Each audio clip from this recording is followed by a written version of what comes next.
As we dive deeper into the world of food tourism, let's explore some tantalizing trends that are set to shape the future of culinary travel. First on the menu is the rise of plant-based cuisine.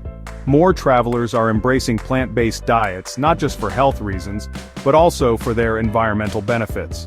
From gourmet vegan restaurants to street food vendors offering plant-based delights, there's a growing emphasis on sustainable dining that respects the planet. Next, we have a renewed focus on local and seasonal ingredients.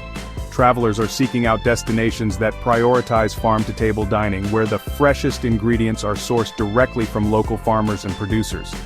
This trend not only ensures a unique and authentic taste of the region, but also supports the local economy and promotes sustainable agricultural practices. Interactive dining experiences and culinary workshops are also gaining popularity. Imagine learning to cook traditional dishes from a local chef in a bustling market, or participating in a hands-on workshop where you can create your own culinary masterpieces. These immersive experiences allow travelers to connect with the culture on a deeper level, making memories that go far beyond just eating a meal. As we look to the future, these trends highlight a shift towards more mindful and immersive culinary experiences. So, whether you're a dedicated foodie or an adventurous eater, there's a world of flavors waiting for you to explore. Bon appetit!